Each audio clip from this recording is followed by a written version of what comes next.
IPO analysis की इस series में एक और कंपनी लेके आए हैं हम आज फार्मास्यूटिकल सेक्टर से एस्टर्न फार्मास्यूटिकल्स लिमिटेड। जानेंगे इस कंपनी की पूरी बिजनेस प्रोफाइल, क्या काम करती है, कौन से प्रोडक्ट बनाती है, साथ ही साथ ये भी जानेंगे कि कंपनी इंडिया में ही अपना प्रोडक्ट सेल करती है, आउट ऑफ इंडिया भी सेल करती है, रेवेन्यू कहाँ से आती है, फाइनेंशियल्स क्या है, वैल्यूएशंस कैसी है, साथ ही साथ ग्रे मार्केट में इसकी कोई प्रीमियम है या नहीं है, और फिर देखेंगे कि इसका जो कॉम्पिटिटर है उनके सामने इसकी वैल्यूएशन सस्ती है या महंगी है। साथ ही साथ जानेंगे कि आईपीओ से आने वाले पैसे का उपयोग की कंपनी कहाँ करने वाली है, और अंत में जानेंगे कि इस आईपीओ में हमें निवेश करना है या भी इस आईपीओ से दूर रहना है।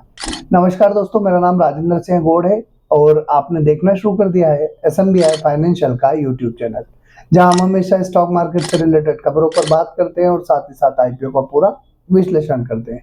इस कड़ी में आज जो कंपनी लेके आए हैं उसका नाम है एस्टर्न फार्मास्यूटिकल्स लिमिटेड। ये कंपनी एसएमई सेक्टर में अपना आईपीओ लेकर आ रही है। इस कंपनी का अगर रजिस्टर्ड ऑफिस देखें तो महाराष्ट्र बेस्ड ये कंपनी है और 2019 में ये कंपनी एस्टैब्लिश हुई। अगर हम इस कंपनी की बिजनेस प्रोफाइल की बात करें तो एस्टर्न फार्मास्यूटिकल एक global health care product exporter है। ये कंपनी फार्मास्यूटिकल प्रोडक्ट्स का निर्माण करती है और इन्हें सीधे ना बेचते हुए अदर कंपनीज को बेचती है। मतलब ये कंपनी B2B सेगमेंट में काम करती है। इनका काम प्रिंसिपल टू प्रिंसिपल मॉडल पर आधारित है, यानी ब्रांड मालिक और मैन्युफैक्चरिंग के बीच में डायरेक्ट डील करके ये अपना प्रोडक्ट सेल करने का काम करती है। अगर इस कंपनी के हम प्रोडक्ट पोर्टफोलियो की बात करें तो एस्टर्न फार्मास्यूटिकल की रेंज टैबलेट, कैप्सूल, शेशे और सायरप जैसे प्रोडक्ट बनाने का काम करती है। थेरेप्यूटिक कैटेगरी जैसे एनाल्जेसिक्स जो दर्द निवारक होती है, एंटीबायोटिक्स, साथ ही साथ एंटी फंगल्स, विटामिन और मिनरल जैसे प्रोडक्ट बनाती है। इस कैटेगरी में कुछ मेन प्रोडक्ट्स भी हैं जिसमें एल्बेंडाजोल यूएसपी 400 mg ये कीड़े मारने की दवाई बनाती है, डाइक्लोफेनिक 100 mg दर्द और सूजन के लिए, आइबुप्रोफेन और पैरासीटामोल बुखार और दर्द के में राहत के लिए, साथ ही साथ फेरोविट साइरप आयरन और विटामिन की कमी को दूर करने के लिए बनाए जाते हैं। कंपनी की अगर क्लाइंट प्रोफाइल की बात करें तो ये कंपनी के क्लाइंट मुख्य रूप से फार्मा मार्केट और साथ ही साथ इंटरनेशनल बायर्स हैं। कंपनी सीधे एंड कंज्यूमर को अपने प्रोडक्ट सेल नहीं करती, एक अदर कंपनीज को प्रोडक्ट सेल करने का काम करती है और B2B मॉडल पर ये कंपनी काम करती है। अब अगर हम रेवेन्यू की बात करें तो इस कंपनी ने अपनी रेवेन्यू को दो कैटेगरी में डिवाइड किया है, फार्मास्यूटिकल सेल्स और साथ ही साथ न्यूट्रास्यूटिकल सेल्स। तो फार्मास्यूटिकल से इनकी 544.63 करोड़ की रेवेन्यू आई है लास्ट फाइनेंशियल ईयर में और 74.21 करोड़ की रेवेन्यू इनकी न्यूट्रास्यूटिकल से आई है। टोटल सेल्स जो है 618.90 करोड़ की हुई है। अब अगर हम इसकी जो रेवेन्यू आती है तो क्लाइंट वाइज की अगर बात की जाए तो इनके एक कस्टमर से जो है इनकी रेवेन्यू 42.58% आती है। मतलब ये कंपनी कुछ सिलेक्टेड क्लाइंट पर डिपेंडेंट है। वहीं इन्होंने दिया है कि इनके जो मेन 3 कस्टमर है उनसे इनके 77.40% की रेवेन्यू आती है और टॉप 5 कस्टमर से 92.19% की रेवेन्यू इनकी आती है और टॉप 10 क्लाइंट से इनकी 100% रेवेन्यू आती है। मतलब इसकी ज़्यादा डिपेंडेंसी जो है इसके सिलेक्टेड क्लाइंट्स पर है, तो ये एक आगे चिंता का विषय हो सकता है। एस्टर्न फार्मास्यूटिकल का अगर वर्किंग एरिया की बात करें तो ये कंपनी इंडिया के साथ साथ ग्लोबल मार्केट में भी अपने हेल्थ केयर प्रोडक्ट्स को सेल करने का काम करती है। इनकी मैन्युफैक्चरिंग यूनिट को सेंट्रल और स्टेट FDA से अप्रूवल मिला हुआ है। इसके अलावा NQA सर्टिफिकेशन और QMS स्टैंडर्ड्स को भी कंपनी फॉलो करती है। अब एक बार हम अगर इस कंपनी के रिस्क फैक्टर की बात करें तो कंपनी जो है ये 2019 में इस्टेब्लिश हुई, तो इसका बड़ा ट्रैक रिकॉर्ड अभी अवेलेबल नहीं है। फार्मा इंडस्ट्री में रेगुलेटरी रिस्क हमेशा बना रहता है, जैसे FDA अप्रूवल्स, क्वालिटी कंट्रोल जैसी समस्याएं। वहीं अगर देखें तो एक्सपोर्ट ओरिएंटेड बिजनेस होने के कारण ग्लोबल डिमांड, करेंसी फ्लक्चुएशंस और ट्रेड पॉलिसीज का असर इनकी ग्रोथ पर डायरेक्ट पड़ता है।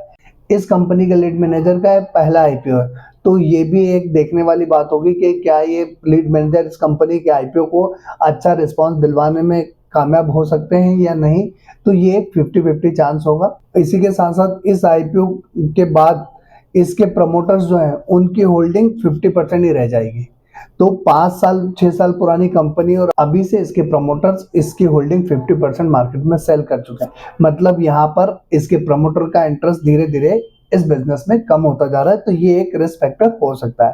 अब अगर हम इस कंपनी की स्ट्रेंथ की बात करें, फार्मुलेशन में एक्सपर्टीज है इस कंपनी की, साथ ही साथ एक्सपीरियंस प्रमोटर है, वाइड रेंज ऑफ प्रोडक्ट है, स्ट्रेटेजिक लोकेशन है और स्किल्ड वर्कफोर्स है 46 एम्प्लॉयज का और 6 कॉन्ट्रेक्चुअल बेसिस के एम्प्लॉयज इस कंपनी के साथ जुड़े हुए हैं। यहाँ हमने इस कंपनी की बिजनेस प्रोफाइल, इसका रेवेन्यू, इसके प्रोडक्ट प्रोफाइल, कहाँ कहाँ बिजनेस ऑपरेट करती है, कौन सा प्रोडक्ट सेल करती, तमाम सारी चीजें समझी।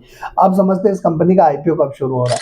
9 जुलाई से आईपीओ शुरू हो रहा है, 11 जुलाई तक खुला रहेगा। 16 जुलाई के दिन आईपीओ की लिस्टिंग होने की संभावना है। 10 रुपए फेस वैल्यू वाला शेयर है।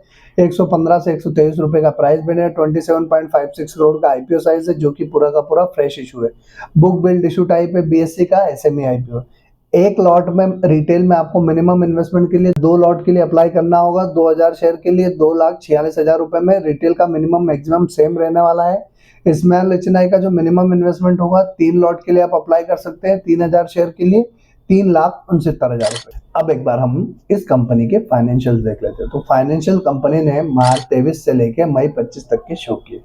असेट्स की बात की जाए तो 13.69 करोड़ के असेट्स मार्च 23 की थी, जो बढ़ के 20.26 करोड़ की मार्च 24, 28.12 करोड़ की मार्च 25 और मई 25 तक 31.83 करोड़ की असेट्स हो चुकी है।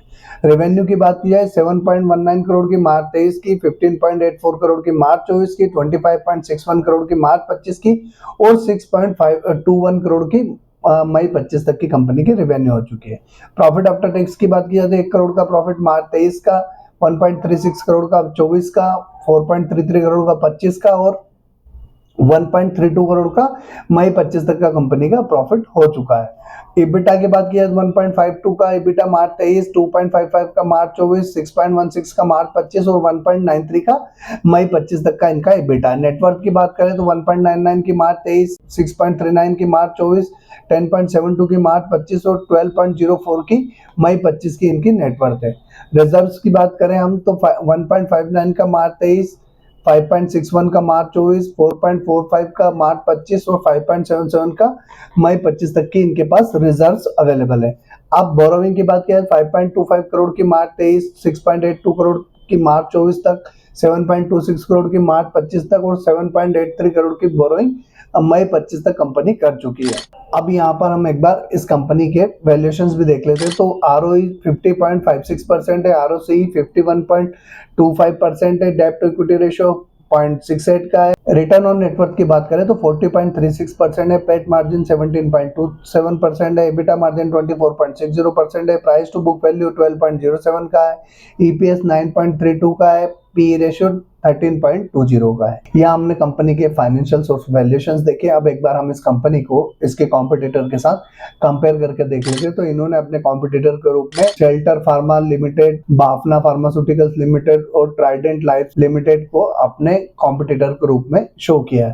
तो अगर हम एस्टन का EPS देखें तो 6.90 का है, शेल्टर का 6.26 का है, बाफना फार्मास्यूटिकल का 1.76 का है, ट्राइडेंट लाइफ लाइन का 11.35 का EPS है। अब NAV की बात की जाए तो एस्टन की NAV 17.09 की है, शेल्टर की 36.96 की है, बाफना की 35.86 की है, ट्राइडेंट लाइफलाइन की 57.16 की इसकी NAV है। अब PE रेशियो की बात करें तो एस्टन फार्मास्यूटिकल का PE जो है 13.20 का है, शेल्टर का 6.10 का है, बाफना फार्मास्यूटिकल का 51.38 का है और ट्राइडेंट लाइफलाइन का 25.29 का इनका जो है PE रेशियो है। रिटर्न ऑन नेटवर्थ की बात किया तो 40.36 का एस्टन का है, शेल्टर का 16.94, बाफना फार्मास्यूटिकल 4.89% और ट्राइडेंट लाइफलाइन का 19.85%। अगर पीई रेशियो की बात की जाए तो सबसे अच्छा पीई शेल्टर फार्मास्यूटिकल का है, पर ओवरऑल अगर हम देखें तो यहाँ पर जो है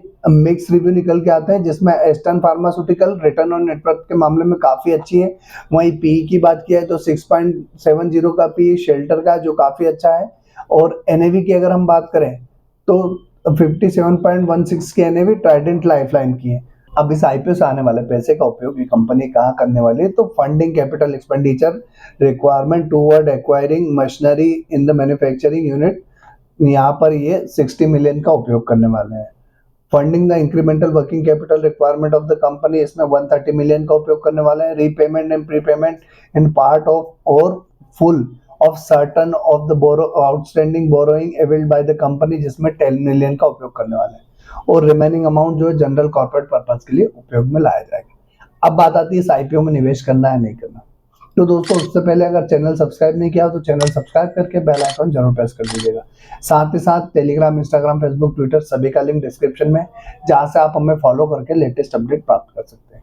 साथ ही साथ डीमेट अकाउंट का लिंक डिस्क्रिप्शन में दे रखा, जहां से आप अपना डीमेट अकाउंट ओपन करके अपनी फाइनेंशियल जर्नी और आईपीओ इन्वेस्टिंग स्टार्ट कर सकते हैं।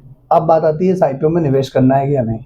ग्रे मार्केट में फिलहाल इसकी कोई भी प्रीमियम देखने को नहीं मिल रही है। आईपीओ कंपनी छोटी है, एसएमई सेक्टर में अपना आईपीओ लेकर आ रही है। कंपनी के जो लीड मैनेजर है उनका पहला आईपीओ, तो ये एक बड़ा रिस्क हो सकता है। अगर एक्सपीरियंस जो लीड मैनेजर है वो होते हैं तो कंपनी के हिट होने के चांसेस ज्यादा होते हैं।